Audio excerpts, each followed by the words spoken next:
Close friends in this attack. Please welcome retired Fire Chief Christopher Young.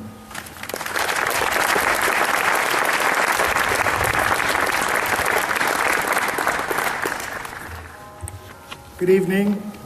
It's truly an honor to be chosen to speak.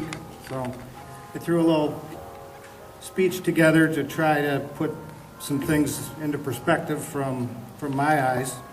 I want to welcome Mayor Tolbert, City Council, dignitaries in the audience, most importantly the citizens of Arlington that came out for this truly important event. Today we remember all of those lost during that fateful day on September 11th. But we also gather to honor those who served and died for doing what they loved. The men and women who ran in while everyone else was running out. I want everybody to take a moment and look to your left and right at the people sitting next to you. There are exactly 415 chairs seated out front here. That represents the 343 firefighters and 72 police officers who lost their lives that day. 415. So it gives you an idea of just those firefighters and police officers who sacrificed their lives, not to mention all the other, civilians, the workers. We truly have to remember them also. For those of you who do not know me, as Chief Cooper mentioned, I am a retired deputy fire chief from a fire department in Western New York. When this tragedy occurred, I had several friends that I taught with and knew for most of my career at the New York State Fire Academy, at FDNY, and I had the esteemed pleasure of knowing and working and teaching alongside many of these individuals. With that came the sadness of knowing some who lost their lives that fateful day, including one of my colleagues, Andrew Fredericks, whose coin is in my pocket. Andy and I worked together as fire instructors at the New York State Fire Academy, along with my dear friend, Deputy Chief Paul Melfi, who came from New York. Paul?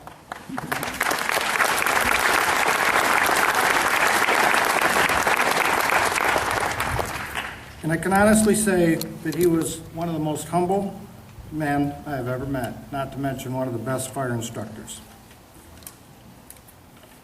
Andy was a very knowledgeable character. He had several college degrees, including a master's degree, but yet he remained a firefighter. I asked him one day after a long day of training why he wasn't a fire officer. He simply replied, "I love being on the hose line."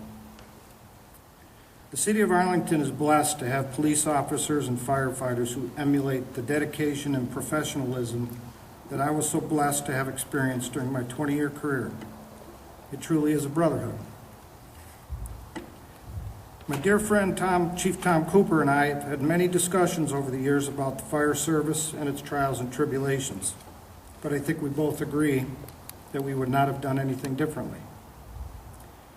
Tom shared a moment with me a few weeks ago, and I'd like to take a moment and share that with you. During a discussion that Tom had with a reporter, he asked the young lady where she was on 9/11. The reporter replied, "I was 7 years old."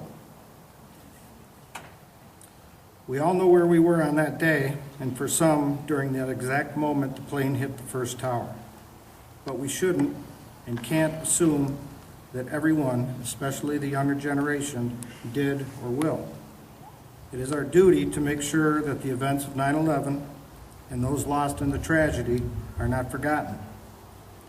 It is our duty to make sure that the events of 9/11 are shared with each generation so that the legacy of the lost lives on. This glorious memorial will assist with that endeavor.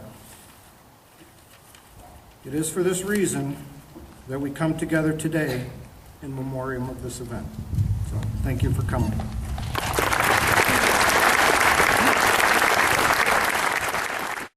In a much different way. Our next speaker worked with the New York Port Authority as a team leader on a critical incident stress management team. She worked there for 1 month before serving 2 deployments in Iraq. She now serves to champion the needs of individuals now fighting to save their lives due to the hazardous materials encountered and exposed to at Ground Zero. Please welcome Claudia Thomas.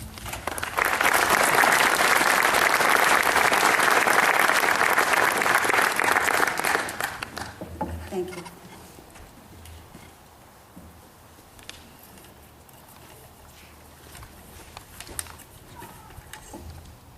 How cool are you? How cool are you?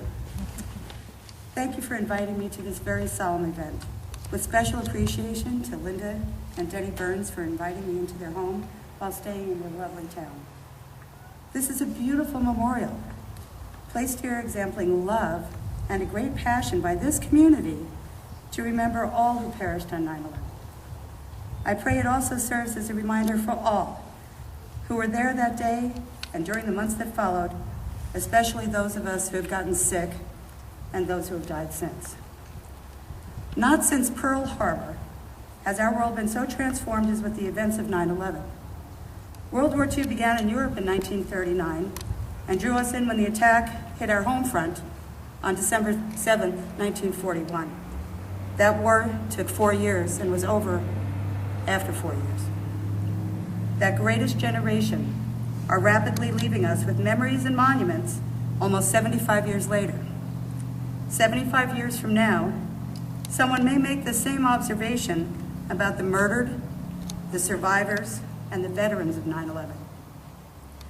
While it is right to remember our military veterans, we need also remember the veterans who served on 9/11, specifically the rescue and recovery workers.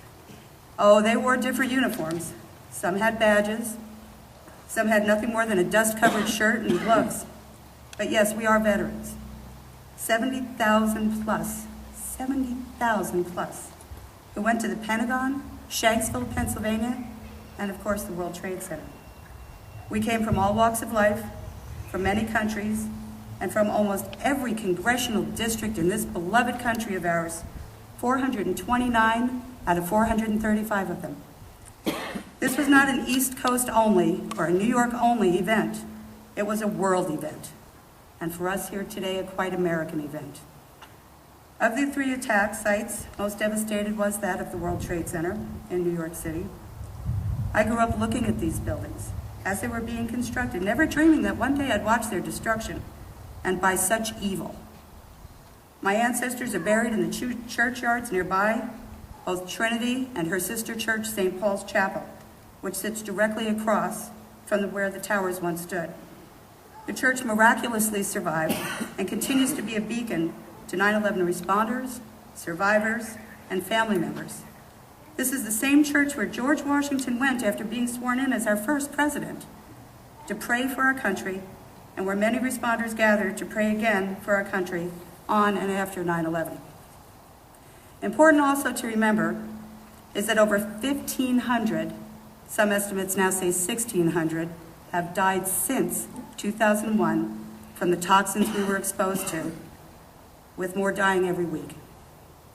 Over 70,000 are sick and assisted through the 9/11 health program, which is funded in part by the Zadroga legislation we fought so hard for and was finally signed into law in 2011.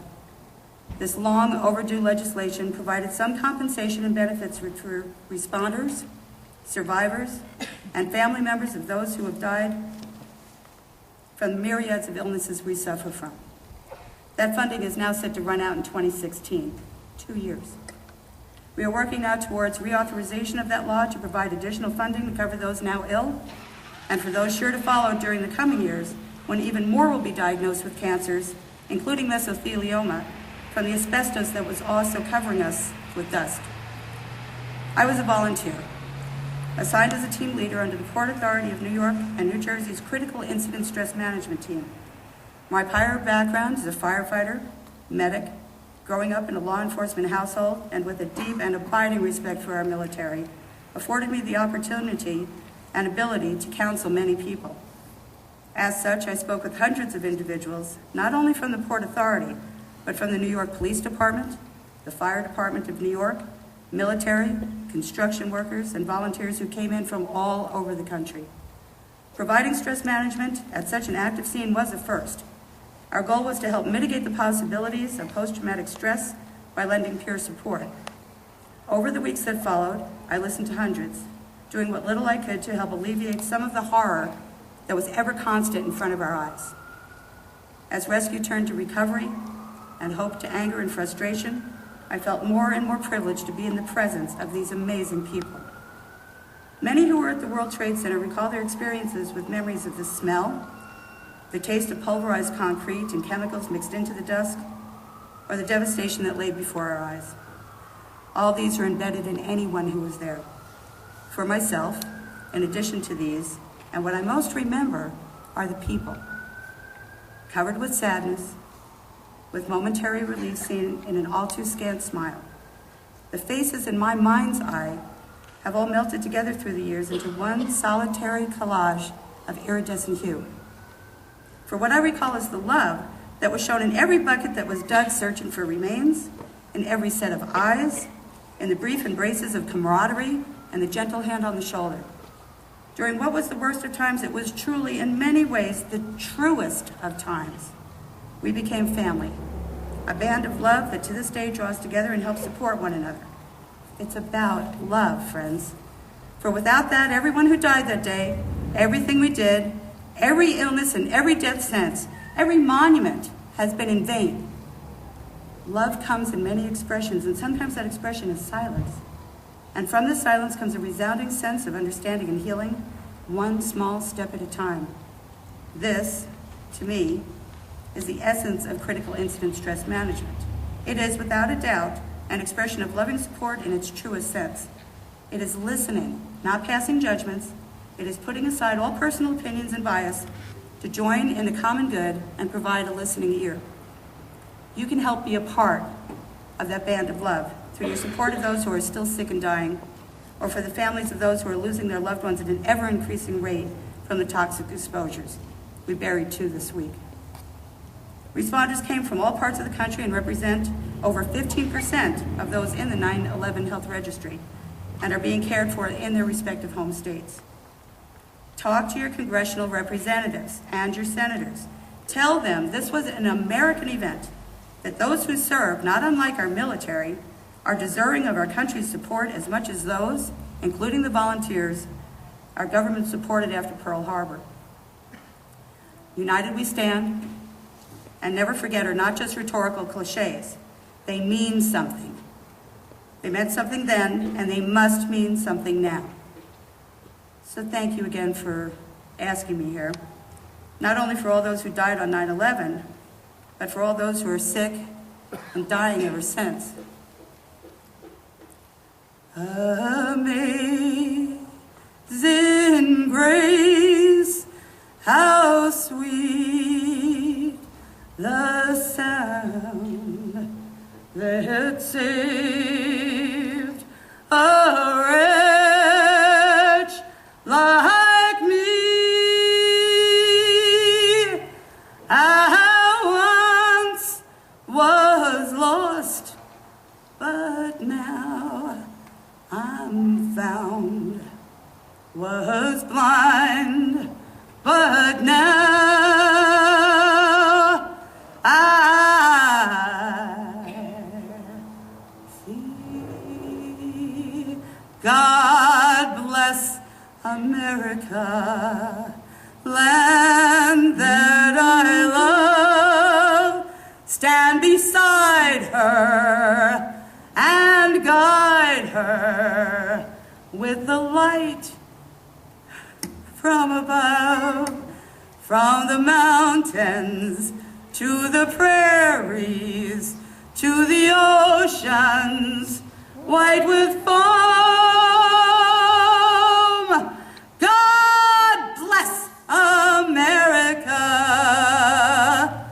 my home, sweet home.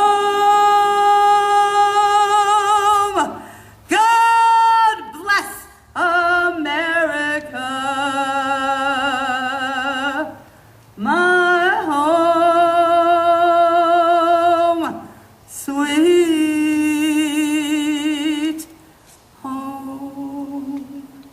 God bless you all, and God bless America.